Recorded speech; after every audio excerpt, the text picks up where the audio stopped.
that long.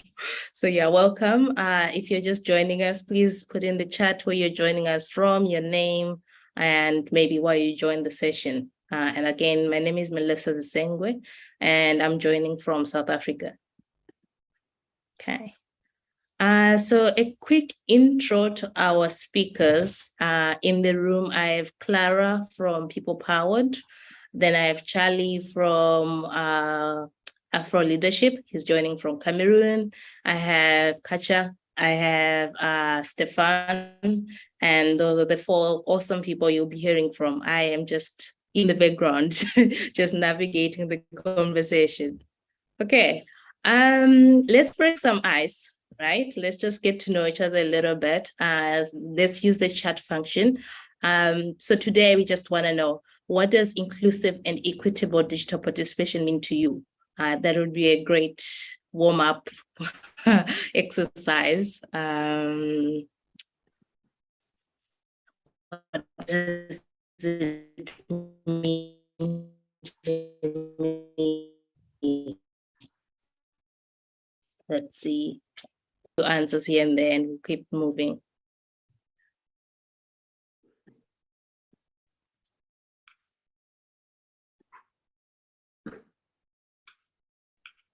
So we have someone in the Q&A, Martin Bangratz, and he says he works at RWTH, Aachen University, Germany. I'm not sure if I'm pronouncing it correctly. Oh, welcome, Martin. Welcome. Also, welcome to everyone else. Okay. Do we have some answers in the chat? No, not yet. Okay. We will get there. So, Clara, I think it's just one quick notice. It seems that the chat is disabled for most people.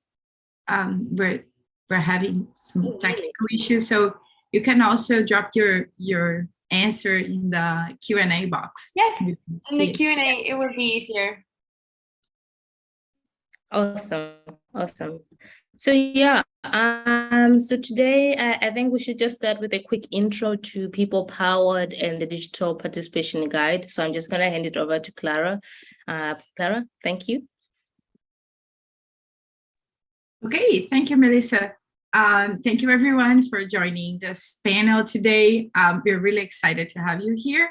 I'm Clara, I'm Program Manager at People Powered, a global hub for participatory democracy. And you may ask, why participatory democracy? Well, we need more participatory democracy because elections alone don't deliver democracy that people want or need. So people want more power. And to do that, we first create pathways for policy change. We create communications, resources, training, and mentorship opportunities to help governments down a path towards more participation. We also build a community of practice, and we're glad that many of the speakers in this panel today is part of this community.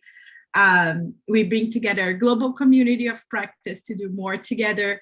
Our members decide on the projects that we should prioritize to address common needs and advance participatory democracy around the world. So the guide on digital participation platforms and the ratings that we developed and launched this year is an outcome of this kind of deliberation. People like Katya and Stefan and Charlie decided that this should be a priority for our organization to develop, and that's what we did. And we are happy to bring this a little bit for you today. So if you are interested in being part of this community, let us know. We'll see our social media channels later in this presentation. Thank you. Back to you, Melissa. Thank you, Clara. That was very short and sweet.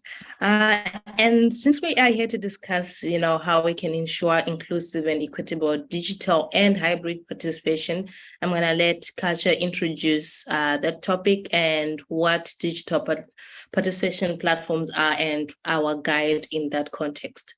Katya? Thank you so much for the introduction, and thank you everyone who joined today. This is really exciting.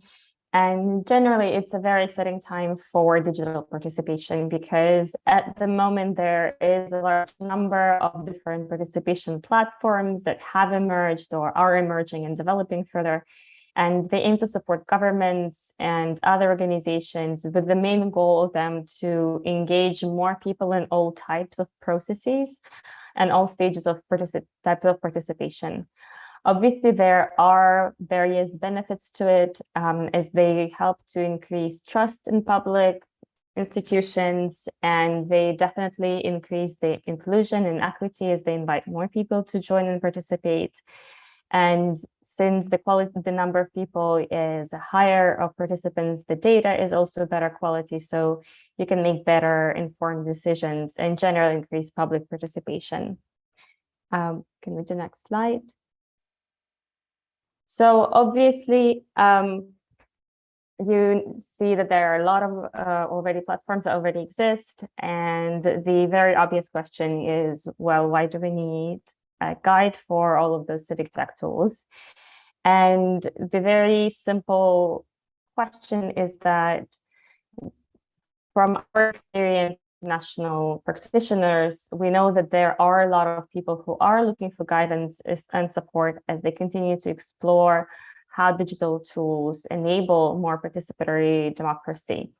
But the range of options and choices is so big and so overwhelming that it might be difficult to make a decision on which particular digital participation tool to choose, and therefore what kind of digital participation to engage people in.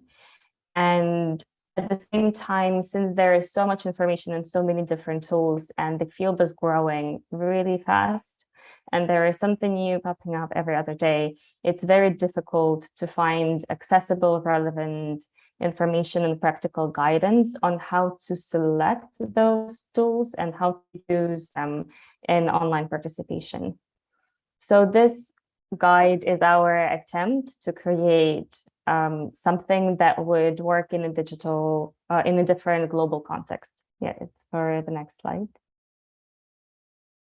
It aims to help to understand how all of those, first of all, what are those different tools? Because obviously, as experts from one specific region, we're overly focused on the tools from our particular region. We don't always have access to information, for example, from other part of the world. And obviously, at the same time, we wanted to assess how those different tools measure in different global contexts.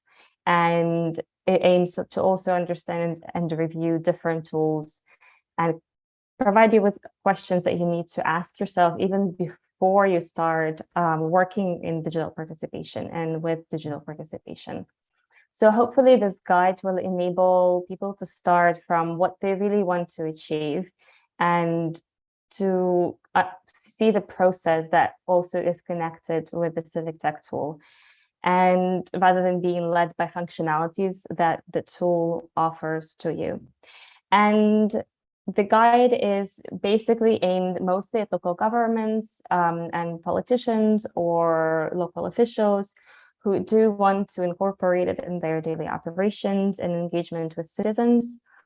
It can also be civil society groups that are looking for more ways to engage people, but obviously in general, the guide is for anyone who is looking for ways to connect people to their power in their own community and who is aiming to provide the people with access to new opportunities.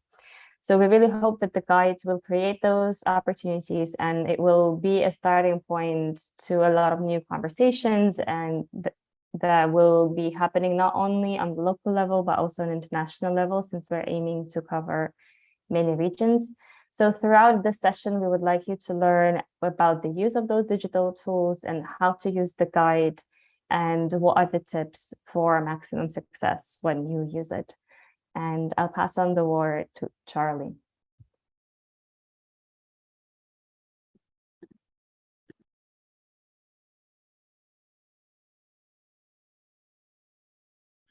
Welcome, Charlie. Can you hear us?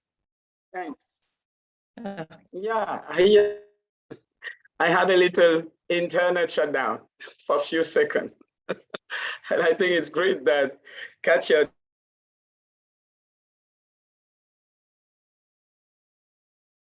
just talk of different we live in. So we go from there to see the highlights from the guide.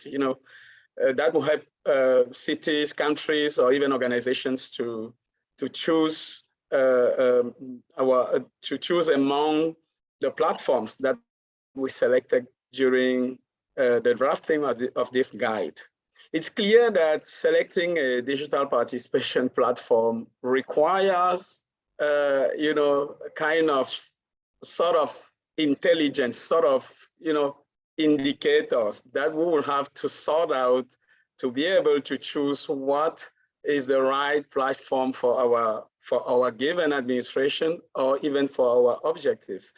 And from what we saw during the assessment that we did for all, we selected 50 platforms, best platform used in the world, and then we had to select when on the indicators like usability, like price, like the type of platform, the legal framework covering the use of the platform, like if the platform is proprietary or if the platform is open source and things like that. So we tried clearly to see how best we could give, share our insight with readers, with all those who will get to the guide, and be clear about all the conditions that will preside over the right selection for their use. And then we also talk of we look at connectivity requirements, like the slide is showing, to see also what is the kind of platform that might be used in a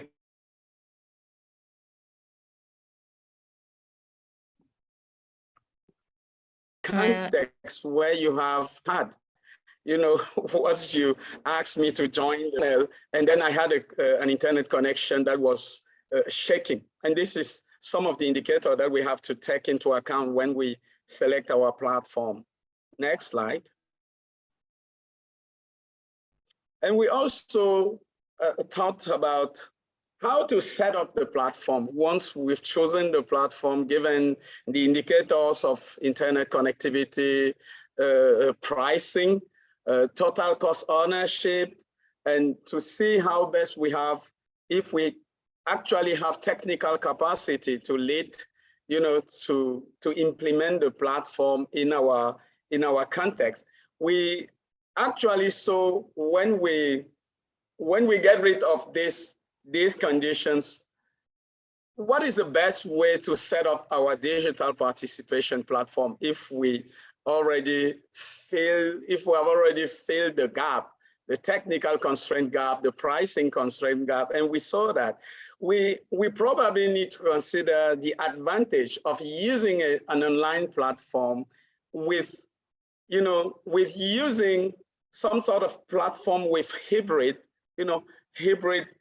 capacities that will give us to take into account the fact that you have so many people, especially in contexts like in Africa, when you have very high rurality, where we could bring in, taking into account that we will translate the insight of citizens into the platform. So this is a point that is very high on our board, that we need to make sure that everything cannot go online. And when we have this insight in our mind, we actually select the type of platform that will give us to bring in also insight from people, from citizens that cannot join the platform online. And so, and appointing translators, making sure that our team has people that could translate this sort of insight is very, very important when we set up our digital participation platform. Next. And also, there are challenges whenever you go online. And we talk today of ransomwares, we talk today of hackers, we even talk of viruses.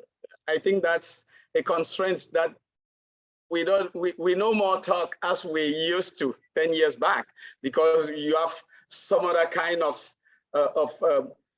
constraints, of security issues that have become more prominent. So we need to take into account the fact that there are bad guys out there whose pleasure is actually to destroy everything good. And when we use digital platforms, they are actually, good tools to reach more people, especially today when we see the increasing amount of people that are joining, that are using digital tools today. So using a platform is probably one of the key attraction for those who are bad, because the more they see people joining a platform, the more they will be interested to hit hard. And so we have to take this into account. Security issues are very critical when we set up a platform, and we gave some tips there, trying to make sure we could minimize the amount of private data that we collect, given the fact that there are hackers who are very much interested in the database of private data collected by the platform. But I think in this case, we need to make sure we really select or maybe collect only private data that is very useful for the objective of the platform. And then next one is actually that we could use Magic Link. And we know that there are so many people that can't use Magic, that can use their password and so on. They forget, especially when you are in very low literacy context. So we could help them with Magic Link, and also making sure that the best security in the world is actually backup, and making sure we can actually give to people the best way to reach in a faster way the content that we are providing. Next.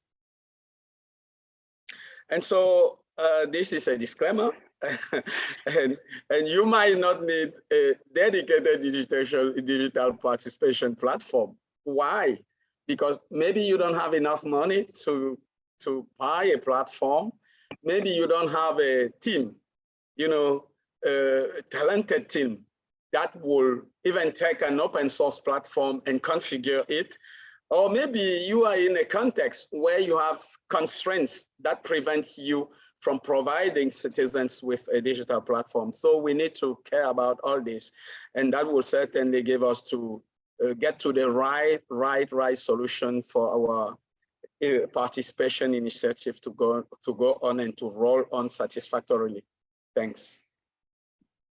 Thank you, Charlie. That was quite a lot of key considerations for people to consider when they are selecting their digital participation platforms. I hope you guys can hear me. I'm in South Africa. We have load shedding at the moment, and it says my internet is unstable. So, okay. So now we're going to shift it to Stefan, who's going to talk to us about inclusive participation design. Stefan, I won't go into it. I will just let you have your say. Thank you. Thank you. Yeah, we are talking about, this session is about inclusive participation. So let me be clear. Real participation is inclusive participation. You don't organize a public consultation excluding people that have an interest in the subject of the consultation. So by its essence, participation is or should be inclusive. As an organizer, you must know who will be affected by the decision to come and the project and to be done. So, and reach to them, to that people, so they can participate in the consultation. So you have to list, to know the people that will be affected by a decision by a project, and know them, how to connect to them, how to reach them, how they can participate. Charlie just said that maybe you will not need a platform. Maybe you will just need social media, maybe another platform that needs easier texts on a cell phone, and you will have to think about in-person processes. So inclusive is to design your participation process in a way so the people can participate. So you have to think about these two stakeholders, and you may take into account this characteristic like languages, locations. If their first, it is the first opinion about the subject. If they're against, for, they are neutral. So you have maybe to design about what you will, what kind of tool you will use on the web to help them participate. You will also have to think about if they are already mobilized or maybe unaware about the subject. So you will have to reach to them. You may have maybe a gender divide about the opinion of the subject. Maybe on the gender divide, maybe a woman will not participate as male will do. So you will have to think about it. Religion may have affected participation. Any other specific diversity markers. So you have to design for that particular group. Design the participants so the different group can participate. So think about the mobilization. So how their outreach you will make to be sure that people can participate. Maybe promotion about that. Maybe I put some money, or maybe ask for help for promotion. Maybe with your city or your community. There's a variety of activities or means that you have to set to help participation, and it is our civic tech there may help the most. And there is where civic techs can help the most. They can offer different type of participation on the way they are sharing their opinion. So it could be a survey, could be a box of discussion, could be different things. So could be a way for people to participate. They can also offer time to participate. So maybe it's not the same as in-person participation than when you have to discuss right now about the subject. You will on the web. You may think about your opinion, discuss that with your colleague, your family, and then take the time to think about it and then participate. So you have to think to a span of the participation. Maybe have a duration of some days, week, or maybe months. So and when the participation is done, inclusiveness is not only about participation; it's also about the analysis process. So that analysis should not only try to find the majority opinion within all the participants, but also seek for the majority opinion of a particular group. That way you may find that a particular group has a different opinion about a subject. It is an important insight for the consultation and the participation process, and a way to bring inclusiveness into the final report. Let's say that there's a majority of male participating in a process, and the majority is saying the opinion A. But if you look at the subset of female, you may find it's not A, the opinion, it's B. So you have to segment the population, or what we say we analysis the population analysis. You have to segment that and to look for each segment of the population. What is the opinion of this group? In Canada, we call this ADS+. So it's in French as analyse différenciée sur les sexes. So it's analysis based on different diversity markers. So it's well implemented in the consultation process in the Canadian government. It's being implemented also in Quebec, my province, and local governments. Thank you. Thank you so much. That was quite comprehensive. I think now we move over to Katya, who can talk about some of the common barriers of digital participation. Thank you so much, all the previous speakers, for those really valuable, insightful inputs. And I'm going to be repeating some of the things just to iterate them, I guess. And I just wanted to talk about what are the common barriers to digital participation that we should keep in mind. And I want to stress that not all of them are technical, yet they're always, they should be something to keep at the back of your head when you're planning for digital participation or creating a new digital participation tool. And there are obviously different methods to go around those particular barriers. So the very first one is the lack of resources. And this is pretty straightforward because it concerns unstable internet or electricity outages. Unfortunately, we've seen that it can affect anyone, even us at the panel. And this is something to always consider when you are creating, prototyping, or piloting and implementing your digital participation process. Unstable internet and electricity outages means that you might want to consider your platform or your app to be able to work not only in a web browser online, but also offline, or you might want to provide a different option for participation through SMS, for example, or something else.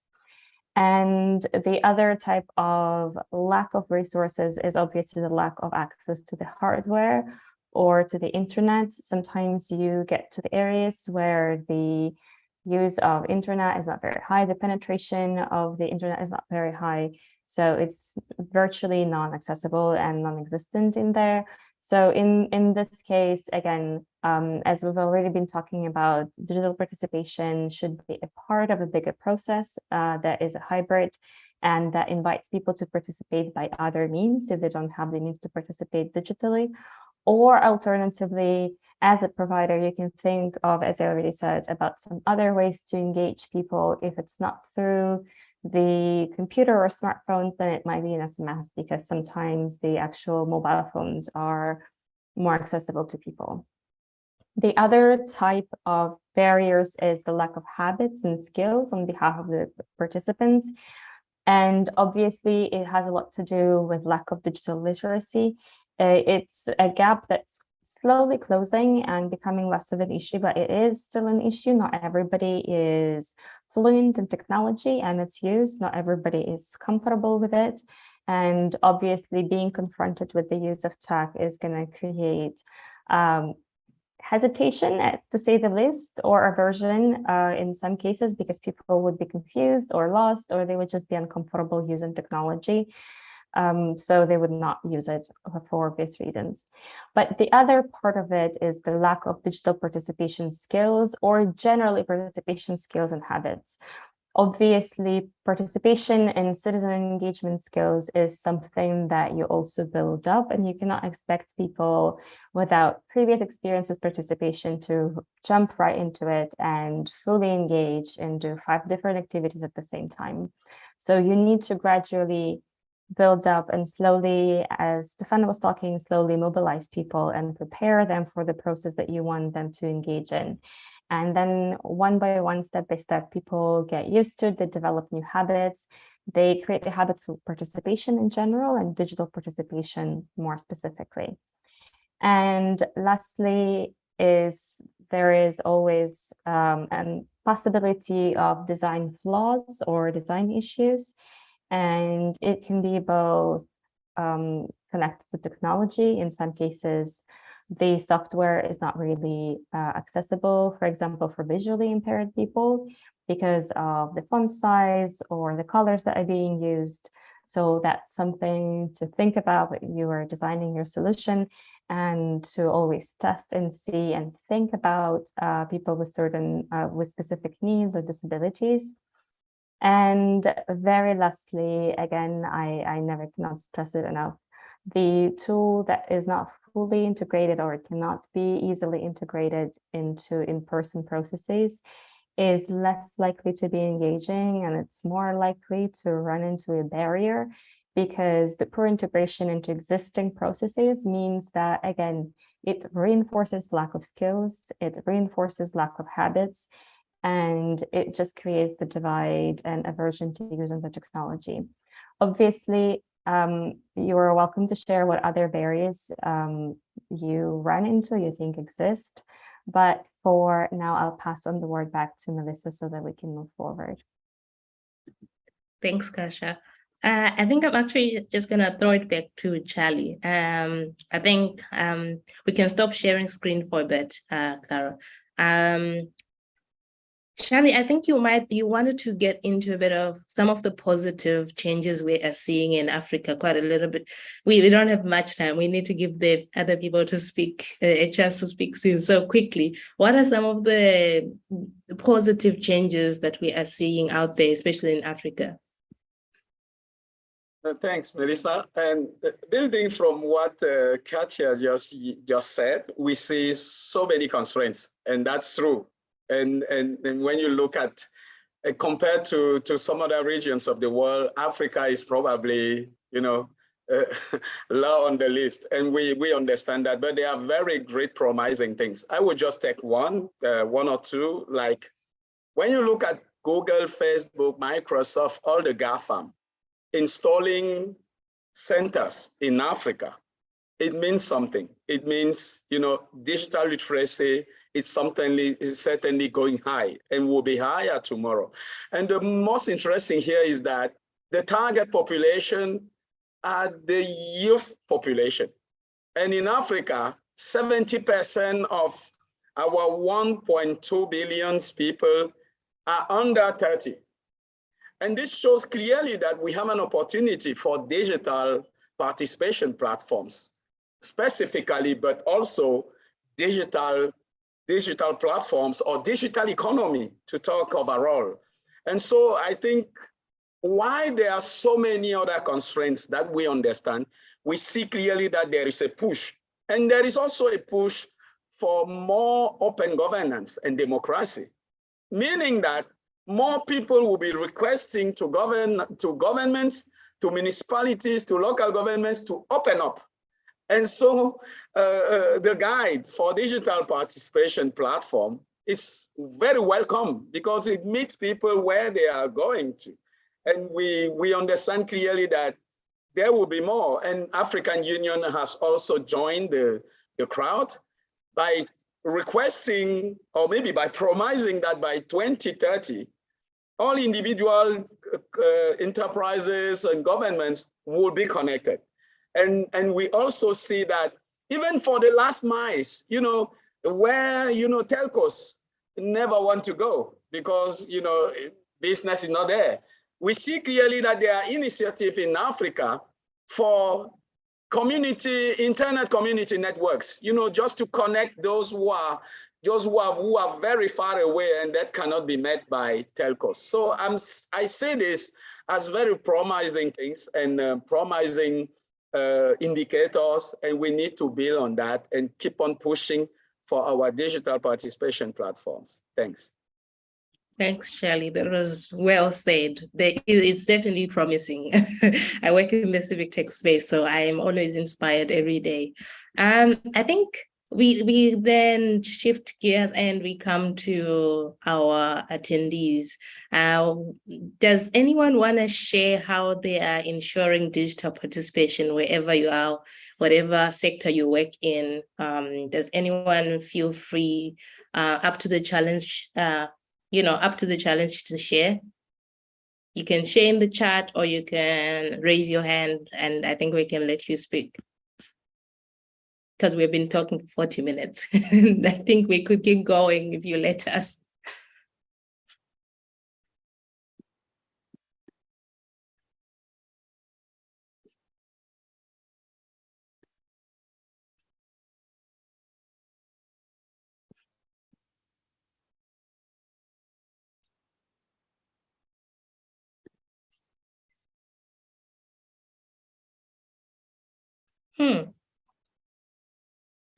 That's an interesting question. Let me throw this to my panelists. So there's a question in the chat. In terms to the government and the civic tech collaboration, what have been some of the challenges you've seen when moving through implementation of possible tech solutions? Who wants to take that one? Stefan, go ahead. Yeah, I can. What I've seen in cities that are trying to implement civic tech is the difficulty to think of civic tech as only a tool. They're looking about a magical tool. It can do anything, everything, and solve and answer the questions for them. So it's not. It's a tool that you use in a larger process.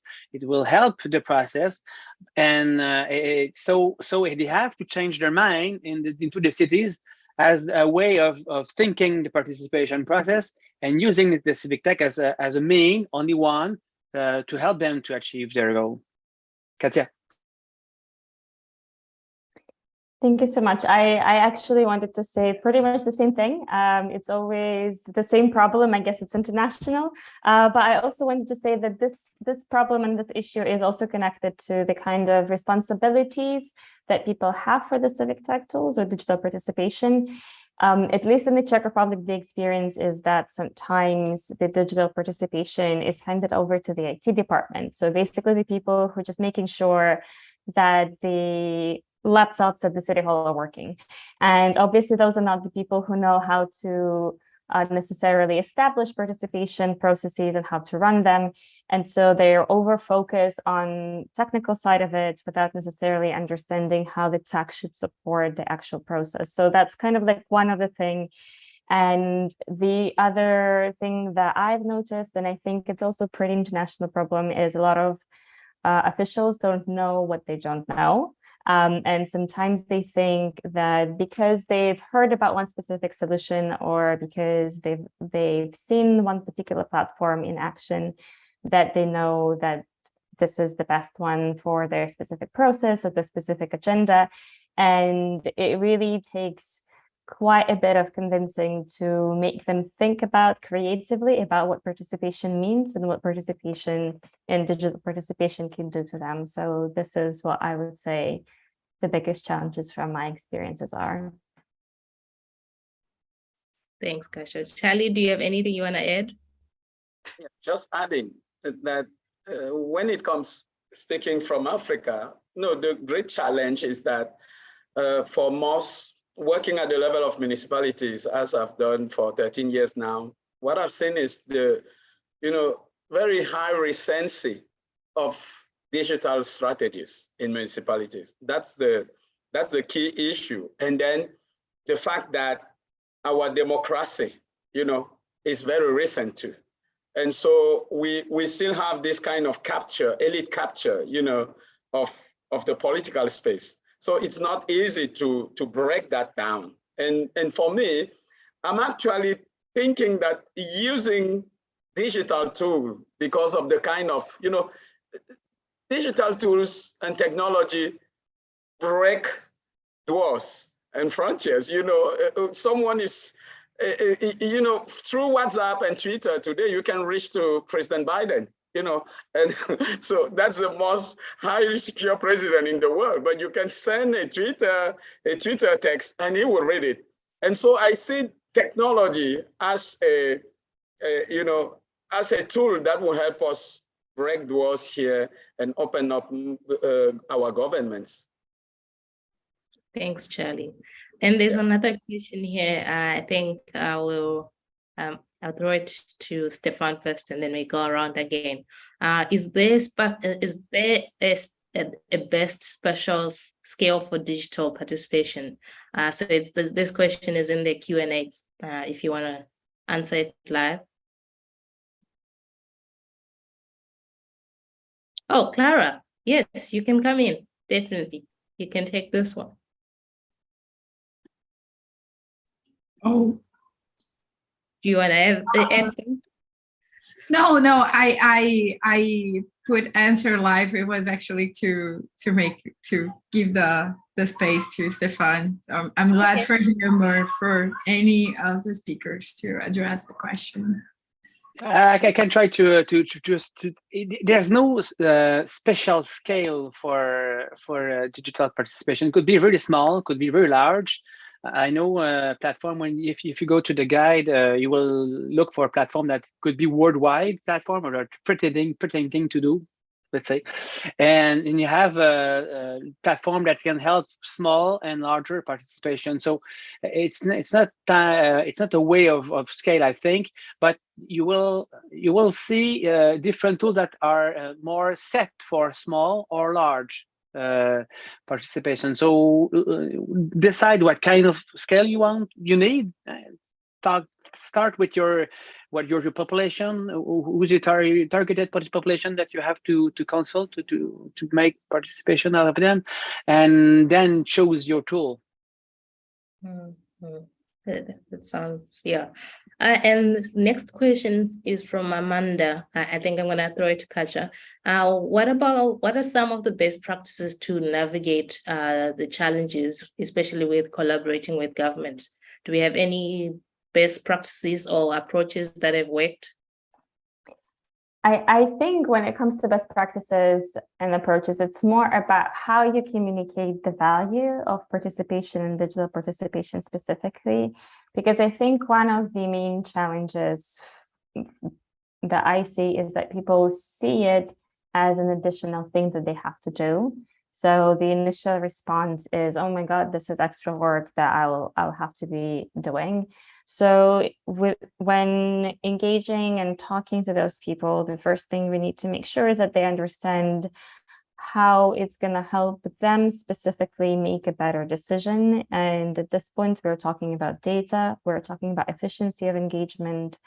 And the other thing is, instead of introducing new processes, instead of introducing new things, we are connecting those tools and digital participation to already existing processes and things that they have to do and the projects that are already in the pipeline. So they actually start seeing it as a tool that can help them versus the tool that is creating new work for them.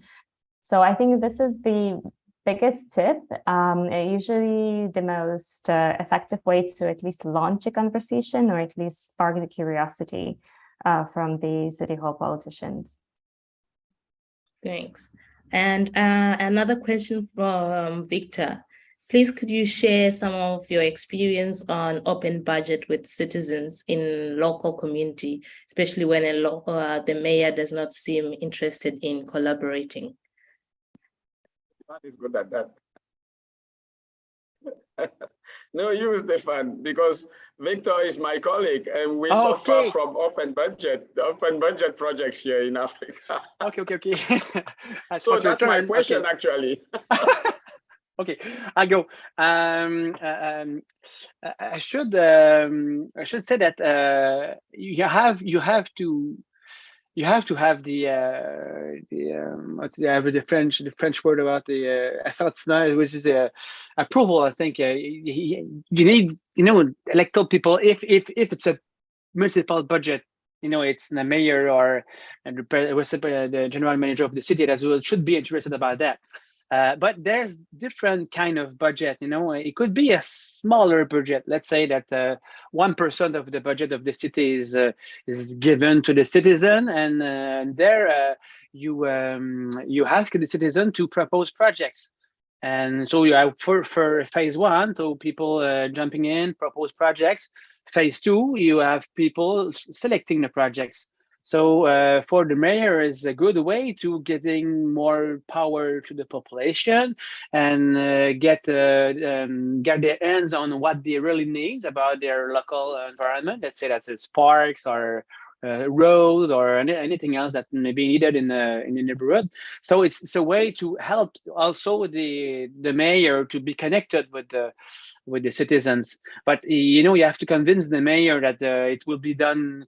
You will be able to reach all the population. They will be able to participate in that. So it will not only a faction of the population be able to participate. So again, you have to get back to who is you targeting, what is your process, and how you will get to there. So it's not the principle about it's an open budget or public budget, but you have to maybe get something smaller than a larger maybe a general consultation about the budget. But there's there's other way. I'll leave it to Katya.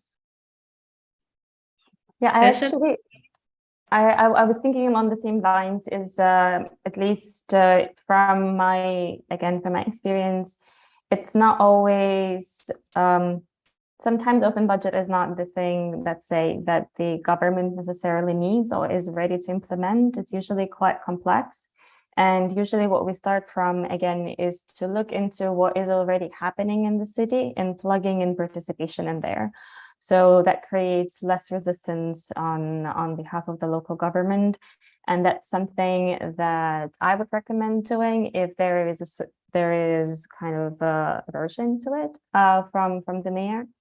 The other thing that proved to be very effective and very easy to convince people to do, even if they don't want to do open budget, is school participatory budgeting. And I think it's a very easy, very interesting way to kind of launch participation. The reason for it is that the politicians don't feel threatened by it. At the end of the day, it's young people who are allocating very small sum of money. But at the same time, you're starting to build a culture of participation. And also there's no better advocate for participatory budgeting than young kids. If they like it, if they enjoy it, they're coming home, they're telling about it to their parents, to their grandparents, to their friends. So it's kind of building up this awareness about what the process is. And then eventually, slowly but surely, A, they grow up, and this is the expectation they have. But B, they also show what the budgeting or open budgeting is.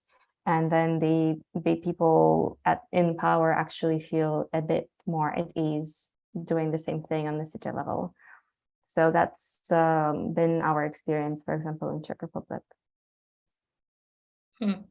Sounds like a lot of, there's a lot of navigating politics and the political space that's needed in this discussion. I think now we're ready to share some of the reflections from the guide, unless we have any more questions from the attendees. Otherwise, Clara, you could perhaps share the screen. Thank you. So some reflections, just some quick ones. Yeah, although both Charlie and I are very optimistic about the future of digital participation in Africa, we were unable to find some platforms to rate during this iteration of the guide. So the second iteration of the guide is underway right now, but this one we launched in February, and when we were going through the selection process, we could not find any platforms that we could include. So yeah, but we're taking that as inspiration, so we can use these things to inspire us so that we can build our own platforms. We can learn from their experiences. So that's what we are taking away from it. Next. Yeah, so yeah, we sort of thought of it as an opportunity because we really did make an effort to try and find platforms. I'm aware that there are many civic tech organizations across the continent that are doing a lot of work, but the criteria of platforms we were evaluating here, we did not find those in Africa, and we really wanted to include those. So hopefully in the next iteration we can find some, but if we don't, we will keep making that recommendation.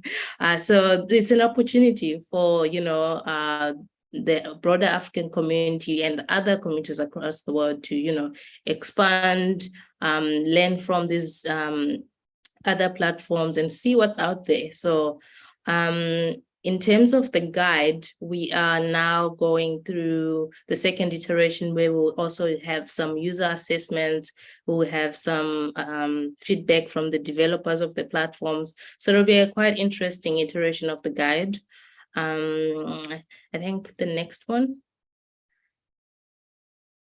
Yeah, so we also did add a few action items for people in the room and anyone out there. So for governments and organizations, we thought you could use the guide to assess whether a digital participation platform is right for your context. If you need one, you could consult the guide and see you can use it to make sure that you select the right platform if you do indeed need a platform. You can sign up for a free membership or mentorship on the platform. I think Clara has shared a link on the chat, and you can share feedback. If you're a developer, if you are a user who has been using any of these platforms, you can share feedback with us. Is that the end of the slide, or do we have any more? Oh yeah, we did have more. So we had some suggestions for funders and for developers. So for funders, we thought they could use this guide to see where funding is needed, because this work is not free. So someone needs to be funding it. And I think a lot of the funders can then support, standardizing this type of work so that we have some type of international standards in terms of participation technology across the world. We understand that contexts are different and the needs of each community are different, but I think there are basic standards that can be across the world that we all need. They can support capacity building programs for governments and organizations so that they can use these digital participation technologies. I think we went back. And then developers, we thought you could use this to share more about your platforms. So if you're a developer who has been developing a digital participation tool, we found in some cases we could not find enough information about what the platform does, how much it costs, all the pertinent information someone should be able to find on your website. A lot of it we had to dig deep. So it'll be good if you're a developer, you think about putting this information out there so that people are able to find it easily and quickly, because, everything moves fast. And you can use the criteria to improve on the performance and the usability of your platform. Yeah. Thank you. And that's the QR code to the guide. But Stefan, there's a small question for you in the chat. I don't know if you want to answer. Yeah, quite quickly. I know that this developer, tech developer, I'm more a manager. So about the ethical way about development of civic tech is I think two things. First is you have to think about who you will offer the participation tools. So think about the population that will participate. Know well how they are what is their let's say Katya, their digital literacy, where if they can participate, so you have to design something that the people can use first.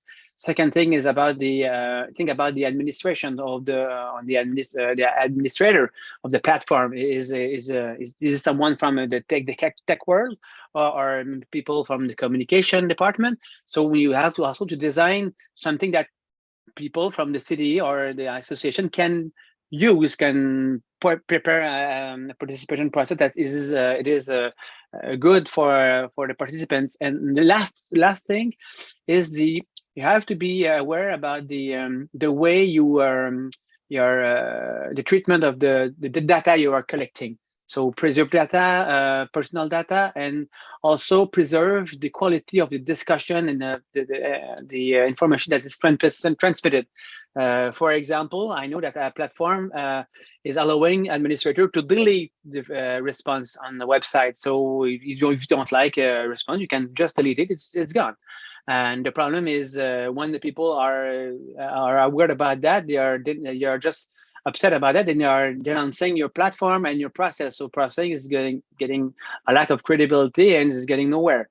So you have ethical way about that. You can manage a publication that is not ethical, or maybe is breaking participation code on your platform. You just say that kind of comment publication is not following our rules, or is just out of line about the discussion. So you mask them, but you let it there, so people know that there's someone is trying to intervene. It's not the way to do, and the conversation is going on.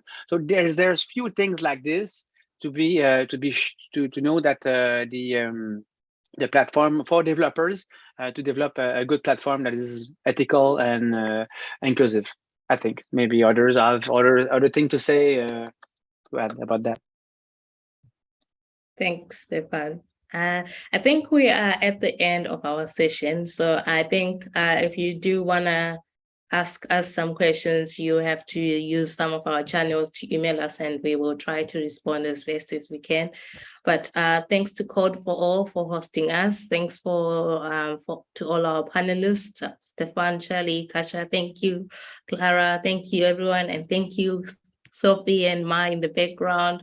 And thank you to our attendees, Tawanda, Victor, Martin, Marco, Amanda. We had so many of you. Thank you. You are noticed and we appreciate your presence. And yeah, I hope to see you in the next one. Bye, everyone. Thank you so much, everyone. Thank you. Bye. Bye-bye.